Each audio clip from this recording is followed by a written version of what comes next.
Alert वाला है। City bank और मॉर्गन स्टैनली दो की आई है रिपोर्ट आरबीएल पर, और आरबीएल बता दूं आपको ज़्यादा ध्यान न दे, बैन में भी है, लेकिन रिपोर्ट में क्या कुछ कहा गया है ये जानना जरूरी है। कुशल है तैयार बताने के लिए। सर यहाँ पर सिनेरियो आरबीएल बैंक को लेकर जो कमेंट्री आती हुई दिखी है वो थोड़ी सी कमजोरी की तरफ ही इशारा करती हुई दिख रही थोड़ी है। है ज़्यादा। अभी तो फिलहाल तो थोड़ी दिख रही है, अब अच्छा। एक्चुअली अब देखना होगा कि आगे चलकर यहाँ पर फर्दर डाउनग्रेड्स आते हैं या नहीं, या फिर टारगेट्स रिवाइज होते हैं या नहीं। ओके। बट ऑफ कोर्स अभी फिलहाल आप देखिए तो जो ब्रोकरेजेस हैं वो कॉशियस व्यू जो है अपना यहाँ पर आरबीएल बैंक पर देते हुए दिख रहे हैं। क्रेडिट कार्ड में बैंक के एक्सपोजर को लेकर यहाँ पर प्राइमरली चिंता होती हुई दिख रही है इनको, क्योंकि दूसरी तिमाही में आप देखिए तो बैंक के स्लिपेजेस बढ़कर 1026 करोड़ पर होते हुए दिखे थे, जिसमें से 65 से 70% स्लिपेजेस क्रेडिट कार्ड के थे। तो रिटेल एडवांसेस में 32% योगदान भी आप देखें तो क्रेडिट कार्ड से ही आता हुआ दिख रहा है। तो क्रेडिट कार्ड पोर्टफोलियो को लेकर यहाँ पर थोड़ी सी चिंता जो है ब्रोकरेज हाउसेस को बनती हुई दिख रही है। अब इस पे सिटी का क्या कहना है? खरीदारी की राय तो भले ही बरकरार रखी है, 255 रुपए के टारगेट्स भी दिए हैं, लेकिन क्रेडिट कार्ड में जो स्लिपेजेस है उसमें हल्का सुधार मंथ ऑन मंथ बेसिस पर है, लेकिन अभी भी दिक्कतें जारी है, ऐसा उन्होंने क्लियरली कहा है अपनी कमेंट्री में। वहीं दूसरी तरफ मॉर्गन स्टैनले आरबीएल बैंक पर मेंटेन अंडरवेट है और 180 रुपए के टारगेट्स दे रहे हैं। मौजूदा भाव तो उससे भी नीचे अभी फिलहाल जा चुका है। तो अगर आप देखेंगे तो 167 रुपए के आसपास की अभी प्राइसिंग है। और यहाँ पर क्रेडिट कार्ड कारोबार के लिए बजाज फाइनेंस जो है वो एक बड़ा चैनल है और मीडियम टर्म में क्रेडिट कार्ड मार्केट शेयर पर असर पड़ सकता है, तो ऐसा मॉर्गन स्टैनले का भी कहना है। तो ये तो हो गए आरबीएल बैंक पर बात, बट साथ साथ एचडीएफसी बैंक पर भी सिटी की रिपोर्ट है जहां पर मिला जुला नजरिया इनका। स्पेसिफिकली एक बार है ना, आरबीएल बैंक पे ही राय लेता हूँ चोपड़ा साहब से। चोपड़ा साहब, मतलब अगर कोई एक बैंक खरीदना हो तो वो आरबीएल तो नहीं होगा ना आपका?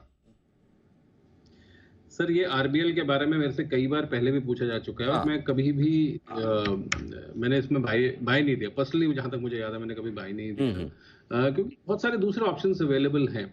देखिए प्राइवेट बैंकिंग में आज एक होड़ लगी पड़ी है। एक बार हमारा डिस्कशन भी हुआ था क्रेडिट कार्ड्स के बारे में, आई थिंक 2-3 साल पहले की बात, और मैंने ये बात बोली थी कि जो अब जितने प्लेटफॉर्म्स बनते जा रहे हैं तो क्रेडिट कार्ड्स आने वाले हो सकता है 5 सालों में 10 सालों में खत्म भी हो जाएं और बहुत सारे क्रेडिट के नए तरीके आ जाएं।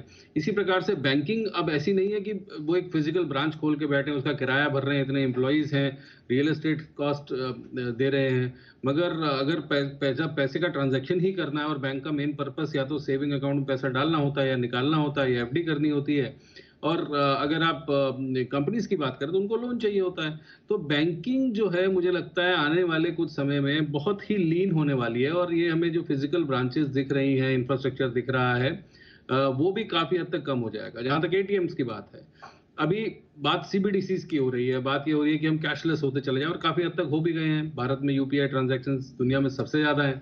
तो मुझे लगता है बैंकिंग पर से थोड़ा सा जो अर्बन बैंकिंग है वो खास करके उसमें ग्रोथ जो दिखनी चाहिए वो दिखेगी नहीं। दूसरा, ओवरऑल इकोनॉमी में स्ट्रेस है सर, ये मैं बार बार बोल रहा हूँ। आज मैं अखबार में पढ़ रहा था कि स्टारबक्स जैसा ब्रांड स्ट्रगल कर रहा है, वो कस्टमर्स को नहीं अट्रैक्ट कर पा रहा है और उस तरीके से उनके नंबर्स नहीं आ रहे। तो ये ओवरऑल सिस्टमिक इशू है। मैंने कई बार ये महंगाई का मुद्दा इस चैनल पे भी उठाया कि बहुत ज़्यादा स्ट्रेस है डाउन द लाइन। लोगों के हाथ में डिस्पोजेबल इनकम्स नहीं है। जब डिस्पोजेबल इनकम्स नहीं है और वो आटे दाल चावल आलू टमाटर में ही फंस के रह जाएगा, तो वो कहाँ से एफडीज कराएगा, कहाँ से बैंकों के पास पैसा पहुंचेगा? और अगर बैंकों से बेटर उसको अपॉर्चुनिटी स्टॉक मार्केट्स में या म्यूचुअल फंड्स में दिखेगी तो वो बैंकों के पास पैसा क्यों रखेगा? तो जाहिर सी बात है। और एनबीएफसी का तो और ज्यादा बुरा हाल है, क्योंकि वो लोग उनको एक रिस्क रहता है एनपीए होने का, हाई कॉस्ट ऑफ लेंडिंग है। जो लोग 15%, 20%, 24% पे ब्याज पे लेते हैं वो वापस नहीं करते हैं। तो ये बहुत बड़ी समस्या है, सिस्टमिक रिस्क है। तो मेरा ये मानना है कि यहाँ पर सरकारी बैंक जो है वो ज्यादा अच्छे प्लेस्ड हैं, और वहां पर अगर आप बात करें, मुझे यूनियन बैंक बहुत अच्छा लगता है, मुझे बैंक इंडिया बहुत अच्छा लगता है, इस तरीके के बैंक ऑफ बड़ौदा बहुत अच्छा लगता है, कैनरा बैंक बहुत अच्छा लगता है। तो जो सरकारी बैंक है वो कहीं ज्यादा बेटर प्लेस लगते हैं। पंजाब नेशनल बैंक बहुत अच्छा लगता है 108, 107 पर। तो अगर किसी को लंबी अवधि के लिए लेना है तो पीएनबी क्यों नहीं, क्योंकि उनके पास एक बहुत बड़ा कस्टमर बेस है और ऑलरेडी इनके पास अनक्लेम्ड डिपॉजिट्स हैं। बहुत पैसा ऐसा है जो अनक्लेम्ड है, तो उसका भी फायदा पहुंचता है बैंक्स को। तो मेरा ये मानना है फिलहाल टफ होगा प्राइवेट बैंक्स के लिए अपनी जगह बना के रखना। और अगर प्राइवेट बैंक्स में यदि मेरे को अगर लेना भी होगा तो मैं एचडीएफसी बैंक ही लूंगा, क्योंकि अभी भी सबसे ट्रस्टेड बैंक वही है।